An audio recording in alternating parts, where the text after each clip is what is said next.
Hello. As you can tell, my background has changed again. I figured I would rearrange my room, make it a little bit more productive, but also you don't see my bed in the background of my video. So, yeah. Anyway, today we are reading Order. We are on episode 5, which is chapters 14 through 16. So it will probably be another short reading. That's fine. Don't want to make it too long and hurt my throat too much. Oh. And I keep getting notifications.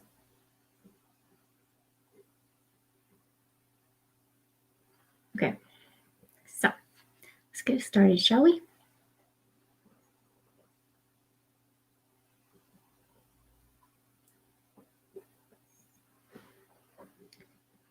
Chapter 14. Finding them. Dimitri. Looking out the window at the ground outside, I noticed that the storm had passed, and while the snow was quite high, it wasn't impossible to travel through. The last 2 days we had spent here were full of laughter and playing games to keep us all entertained. Of course, we would take turns checking on the horses. I turned to the family that was letting us stay with them and said, "Thank you for letting us stay here these last 2 days. I appreciate it. If ever there is something that you need, please let me know." I bowed to them and heard footsteps coming closer. I felt someone lifting my chin and looking at them. I was surprised to see Kelly looking me in the eyes. She narrowed her eyes at me and said, "We don't do stuff like this to get something back in return. It's not how we were raised, or how we raised our boys. If we do take you up on that offer, it would be because we need help, not because we want something from you." She raised an eyebrow. "Do you understand?" I swallowed hard. "Crystal, ma'am." Katerina laughed at me, and I shot her a look, but she spoke up softly. "Maybe I should use that trick sometime." "You already do," I replied dryly. Then Kelly and her family laughed joyfully. When Katerina looked at me in confusion, I just shook my head. "Let's go, love. We have a ways to go." "Okay," she said. We gathered our things, and Katerina hugged Kelly and Sarif's family goodbye. I shook their hands, and we left. As we saddled the horses and put the saddlebags on, Katerina turned to me. "I can't believe that we are so close to finding Elizabeth and her guard." "I know." "I want to find them soon too," I said. I smiled at her before we mounted up and started riding north again towards the fishing hut. The hour or two didn't seem to take long because we talked all through the ride, just trying to pass the time and get our plans set in stone. I saw the old hut. There. The old house must be close. We went towards the hut, but when I rode around the corner of the fishing hut, I saw the wagon that I had been tracking. They were here. I looked around and saw a boy at the fishing hut's pier. I rode over there, with Katerina behind me, and I noticed that he was about to take off on a barge with some supplies. "Stop, boy," I said. The boy spun around in shock. "Who are you?" His eyes were wide in fear. "That doesn't matter," I replied. "Have you taken a group from a wagon anywhere with this barge?" What do you mean?" he asked, shaken slightly. "Listen," said Katerina. "They kidnapped my niece and her guard. You will take us to where you took them, or you will be charged with helping them. Do you understand me?" Her voice got steadily colder until her question came out like ice. The boy trembled as he motioned for us to come on board.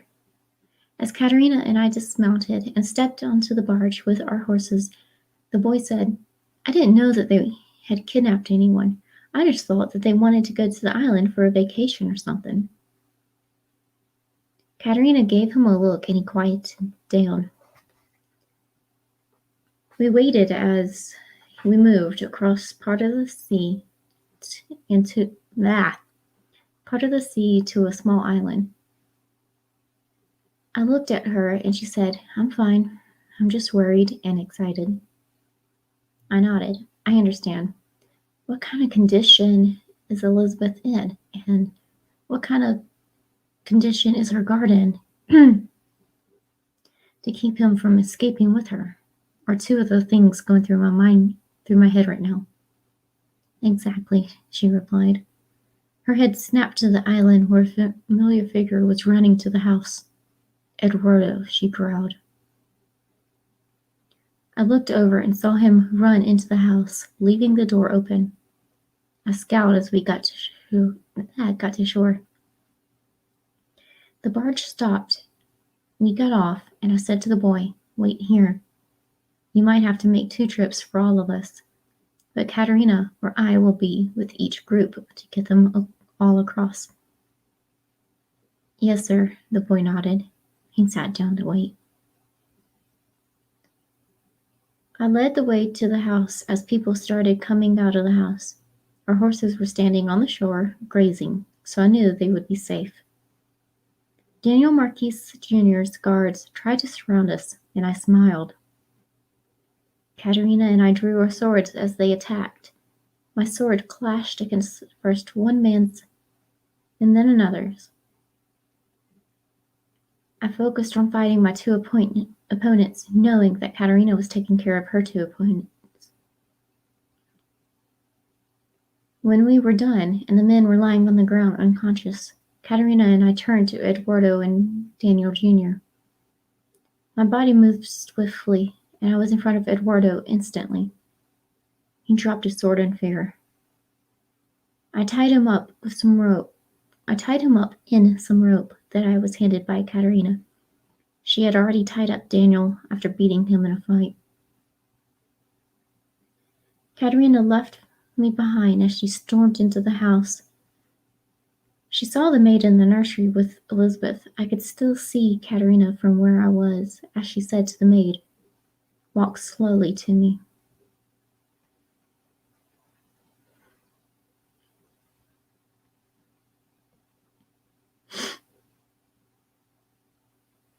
Of course, she didn't want to walk over to Katerina, but she did anyway.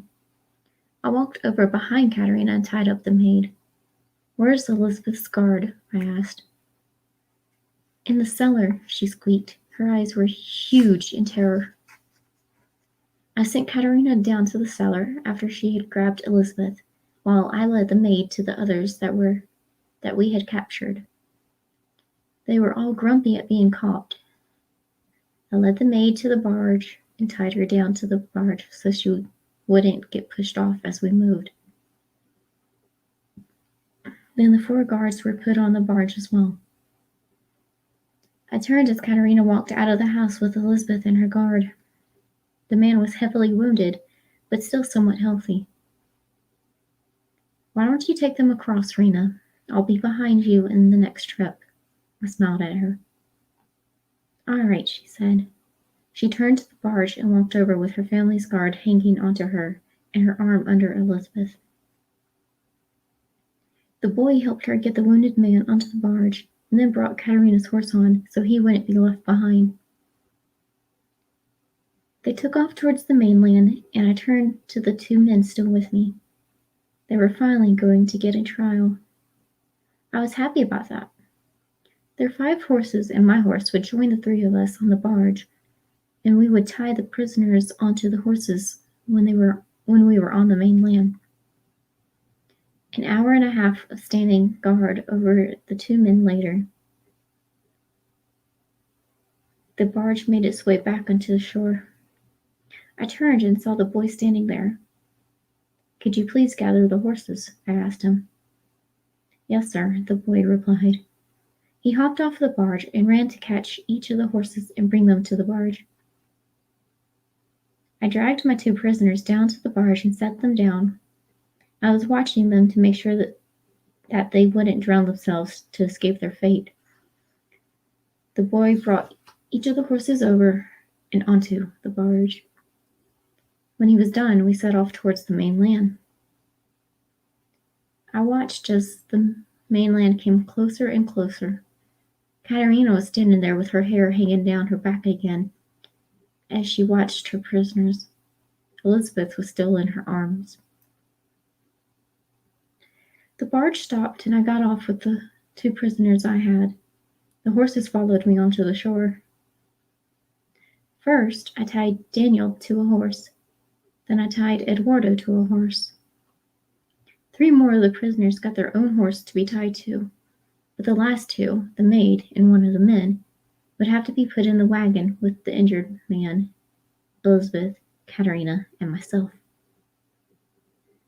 I hitched up the string of horses holding prisoners to the back of the wagon and moved my horse and Katerina's horse to the front of the wagon. They would be working hard, but at least this way we would be getting to Amor's castle safely. "It's been 2 weeks since the kidnapping," Katerina said as she looked. Actually, 3. I don't know why I said 2. "She'll be home in about another week," I replied, making sure that everyone was settled. Then we hopped up on the seat of the wagon and I looked at the boy. "Tell whoever was helping these people before that this will no longer be allowed. Your king will be informed of what has happened, but I'll make sure he knows that you should be forgiven." "It was my grandfather. Please have him be forgiven too. I beg you. The older gentleman has been threatening my grandfather for many years." The boy pleaded for his grandfather. "All right, I'll see what I can do." I couldn't promise anything, though. We started on the journey back to Amor. It would take about 4 days to get to the border, and about 3 days after that to get to the castle. What was happening back at the castle with Katerina's family? Chapter 15. Still no word. Frederick. I paced my office. There was still no word about Elizabeth. Hurt? Were they dead? Oh, please, let that not be true. I continued to pace, even when the door opened, and Natalia walked in. "Frederick, dear," Natalia stepped up to me. "I come with word." I turned to her in weary wonder. She continued. "They've been spotted heading this way. They should be here in about 5 days. Our baby girl is coming home." Natalia had tears in her eyes.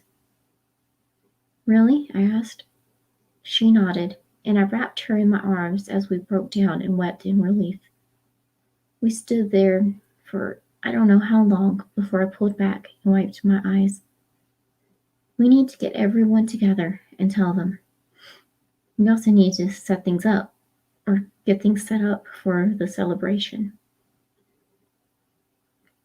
"They're not even that close yet," Natalia said, laughing slightly. I waved my hand in slight dismissal. "It won't be too much longer, love. We also need to have the Pope here for the trial when the prisoners get here. If they were taken prisoner."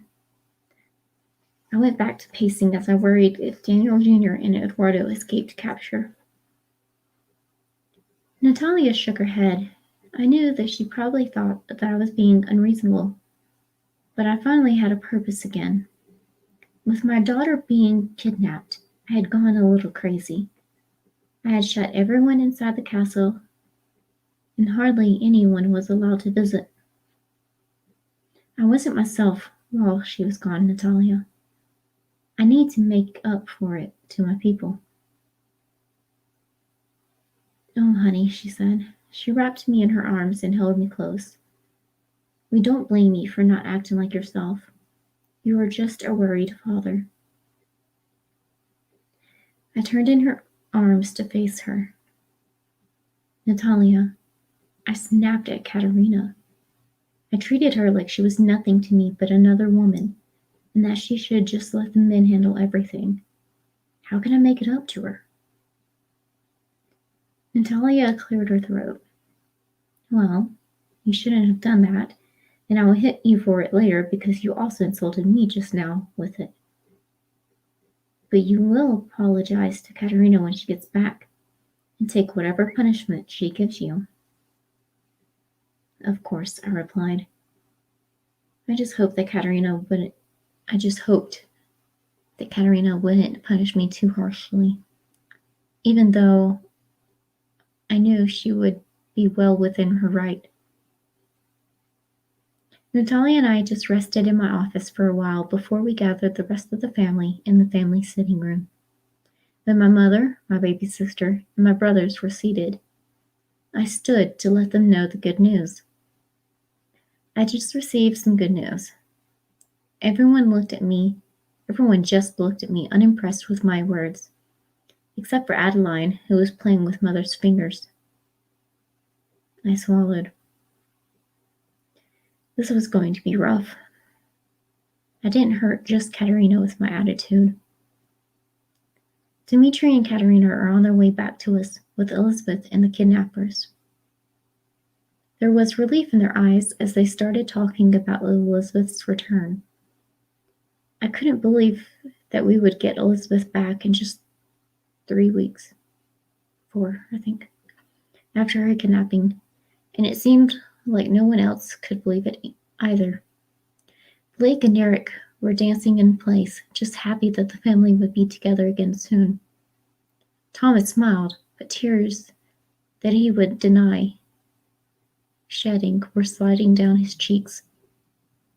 George held our mother as she cried happy tears.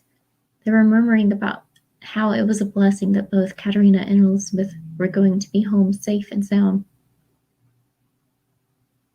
No one spoke to me, I noticed. I also noticed that Derek and Blake ran over to give Natalia a hug.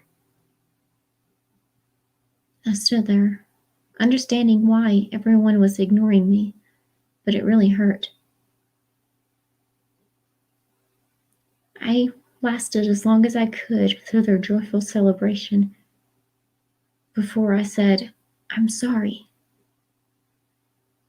They all turned to me. I'm sorry for the way I acted towards Katerina and for the way I disregarded the rights of this family when I forbade anyone from leaving the castle.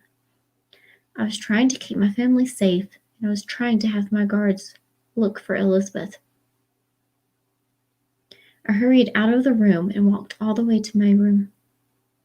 I paced for a moment, then I went to take a long bath to relax and reflect. I don't know how long I laid in the hot bath water, before Natalia found me. All I know is that I was sitting in the bath water just thinking about the last 2 weeks.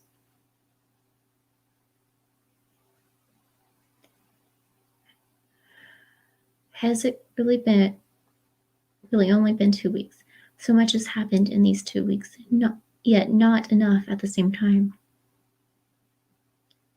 I sank down further into the water, letting it rise to my chin, not noticing Natalia staring at me.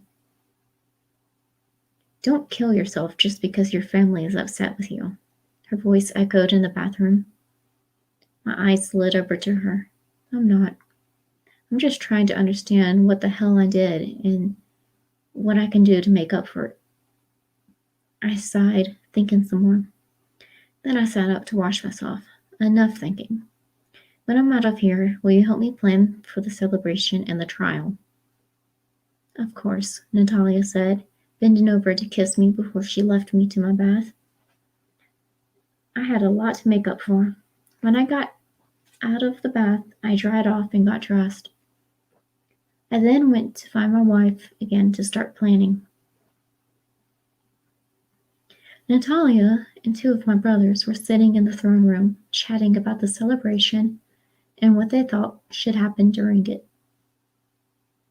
Natalia wanted there to be finger food for the guests, which would make it easier for the younger children to eat as well. What about a section of the room being a play area for the really young kids? Asked Thomas. And we would have to move to the ballroom at some point during the celebration for the food and any dancing, George replied. I believe that you are all correct, I say as I walked closer to them. We can have Katerina and Dmitri escort her up the aisle here and present her back to us. During that, the younger children can be playing in the corner of the room. Then we will move to the ballroom to have food and dancing, where the younger children will be watched in their little area for eating and playing. What do you think? They looked over at me, and I could tell that my brothers weren't happy to see me. They looked away from me and back at Natalia, who raised her eyebrow as if saying, What do you want me to do? They're disrespecting you. I stopped beside my brothers and glared down at where they sat. Listen to me, and listen to me well. I'm sorry for acting like a bastard when Elizabeth was first taken. She is my first child, and someone dared to take my family member away from me. I was worried, scared, and angry. I tried to protect the rest of my family by keeping you all inside the castle, and I wasn't thinking straight when I snapped at Katerina. I will apologize to her when she gets back, but I have already apologized to all of you. You're being disrespectful to your king just to get back at your older brother. So grow up and forgive me already before your king has to punish you for your insubordination. George and Thomas looked at each other and laughed. What's so funny? I asked, feeling unsure. George replied, We were wondering when you were going to snap back. You were just letting us snub you, and then you burst out with an honest apology and left. When you came into the throne room, you were inching towards us as if we were going to hurt you. So we had to snub you again to get you to snap back to being yourself. I stared at my brothers in shock. Natalia shook her head. Boys, she said. I yanked my younger brothers out of their chairs and hugged them. They froze at first, but then they relaxed and hugged me back. Natalia stood up and smacked all three of us on the back of the head. When we looked at her, she spoke one word. Idiots.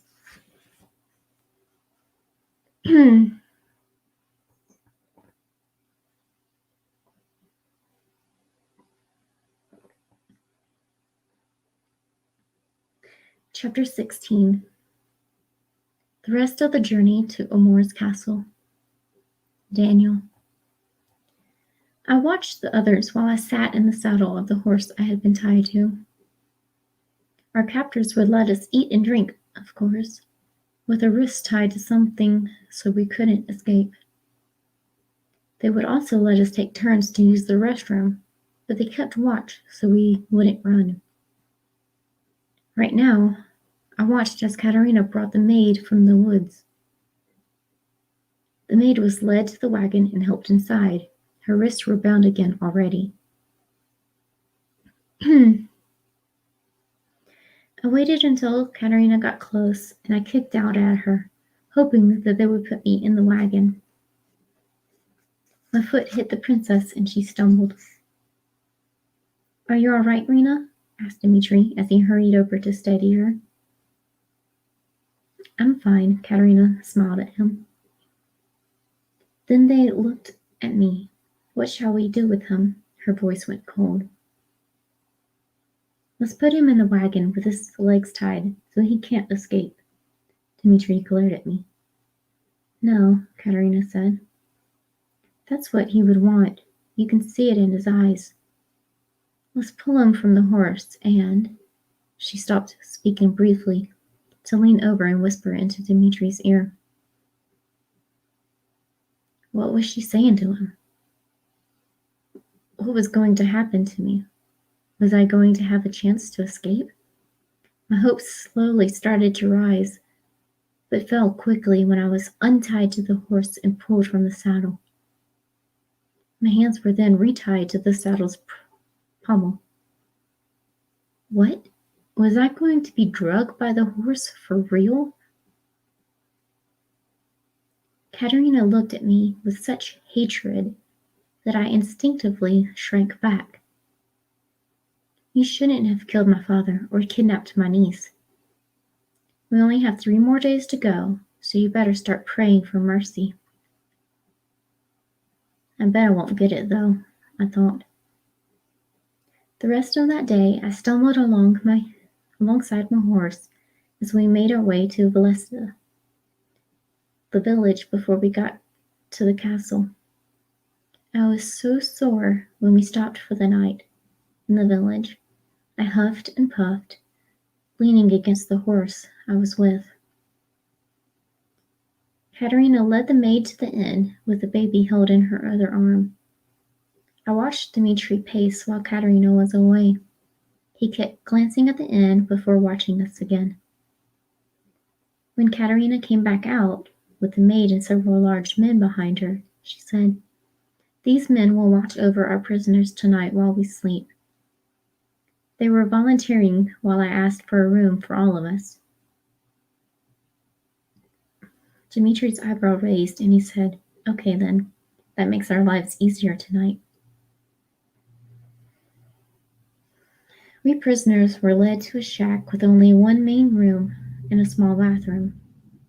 I found out that the bathroom didn't have a window at all when I had to go, and the shack only had the one door and one window, both of which were guarded by our wonderful guards. Katerina and Dmitri left the shack with little Elizabeth and the injured Amorian guard. They would sleep well in the inn tonight. I was furious that I had to sleep in such horrid conditions. I used to be king. Eduardo scooted over to me and whispered, What do we do, grandfather? I had to admit that I had forgotten that he was also here. For now, I suppose we do nothing. There's really nothing we can do since our only exit is being blocked. I glared at the guards. They will all regret bossing me when I get free. The Pope won't let me be killed or sent to some kind of camp. I bribe him too much for that to happen. I understand, grandfather, Eduardo replied. One of the guards walked over to us. Enough talk. You're not getting out of here until morning when the princess comes to get you for your trip to the castle. He backhanded me and sent me flying to the ground. I sat up slowly, putting a hand to my cheek. We still had our hands tied in front of us, so it was not like we could fight back. I really wanted to kill the man that dared to hit me. We were told that we should go ahead and sleep because morning would come sooner than we thought. Around me, my 4 men lay down where they sat, and the maid curled up in a corner away from everyone else. My grandson shrugged at me and lay down. It wasn't long before they were all asleep, and I continued to glare at the guards watching us. Sometime during the night, I must have fallen asleep, because movement around the room woke me up. I sat up and looked around. Everyone was taking turns to use the restroom, and the guards were still hyper alert. Did they even sleep? I didn't know. I got up to use the restroom, and when I got back, we were told to come forward in a straight line. We were going to be tied to the horses again. But this time, all of us guys would double up on the horses, and the maid would be tied to her own horse. I didn't want to share a horse or even go to the castle at all. As we were moved outside and onto the horses, I started making plans so that I could escape with or without Eduardo. Katerina and Dmitri led our group out of Valesta and west toward the castle of Katerina's family. However, the men who had watched us in the shack were holding the reins of our horses as they rode beside us. We were being guarded even heavier than before. I cursed.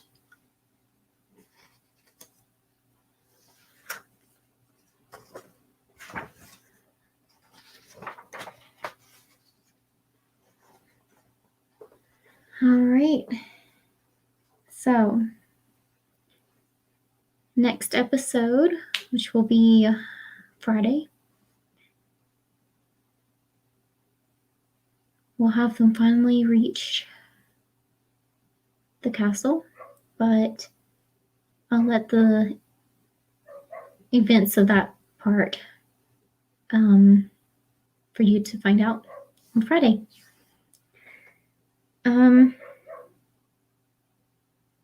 Sorry if you hear that dog.